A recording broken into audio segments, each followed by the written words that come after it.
Chapter 20. The Diaspora. The Scattering of the Jews. We've been reading about the time of the Crusades, the years when knights from all over the world fought over the city of Jerusalem. But Jerusalem was built by the Jews. Why weren't the Jewish people in charge of their own city? Long ago, back before the beginning of this book, the Roman Empire was still strong and powerful. The land of the Jews, called Judea, was ruled by Rome, and some of the governors appointed by Rome taxed the Jewish people heavily, arrested and executed Jews for no reason, and refused to let the Jewish people worship God in their own way. Finally, the Jews of Jerusalem revolted. They rose up against the Roman army that occupied Jerusalem. The Roman soldiers in Jerusalem weren't ready for a rebellion, and they had to retreat. But soon Rome heard of this rebellion at Jerusalem and sent a huge army of 60,000 men into Judea. This army marched through the countryside, destroying the villages where Jewish freedom fighters, called zealots, were hiding. Finally, they arrived at Jerusalem and put the city under siege. The siege lasted for months, until the Roman soldiers broke down the walls of Jerusalem and poured into the city. In the year A.D., or C.E., 70, Roman armies burned the temple where the Jews worshipped and took the Jewish people captive. Now Judea was under Roman rule again, but the Romans were tired of putting down Jewish rebellions. They thought, as long as we leave the Jews in their own city, they'll keep trying to take it back from us. So the Romans scattered the Jews all through their empire, and they refused to rebuild the temple. This was a problem for the Jews. After all, they were Jews because of their worship of God.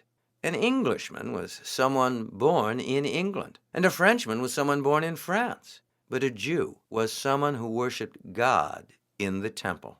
Without the temple, how could the Jews be Jews?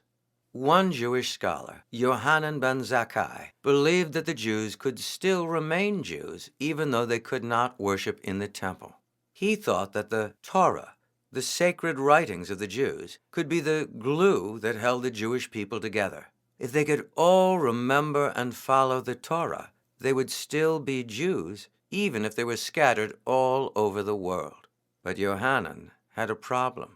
He was in Jerusalem, and the Romans were knocking down the walls.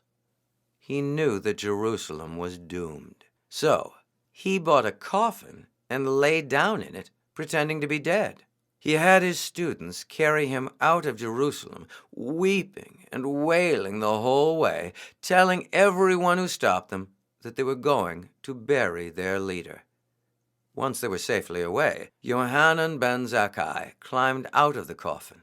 He went to a little town near the sea with his pupils, and there set up a school for the study of the Torah. He trained other teachers, or rabbis. These rabbis went out to other towns where the scattered Jews were living and taught them how to worship God in little local temples called synagogues. For hundreds of years, the Jews went right on living all over the world, worshiping God in their synagogues and reading the Torah. Throughout the Middle Ages, Jewish people lived in many different countries: England, Spain, France, Russia, Italy, Egypt, and more. But even though there were English, Spanish, French, Russian, Italian, Egyptian, and all other nationalities, the Jews also remained Jews. Jews were often viewed with suspicion by the kings of the countries where they lived. In England and France, they weren't considered good Englishmen or good Frenchmen because their worship of God was more important than their loyalty to England or France. So the Jews were often mistreated. During the Middle Ages, England and France both declared that Jews were not welcome in their countries. But many Jews settled in Spain because the Muslim rulers were friendlier towards Judaism than were the Christian kings. The Islamic kingdom of Spain was so friendly to Jews that the Jews talk about their time in Spain as the golden age of the Jews. The Jews would not have a land of their own again until the 20th century. But because of the rabbis and the Torah, they remained Jews, even without a country to call their own. We call this scattering of the Jews the diaspora.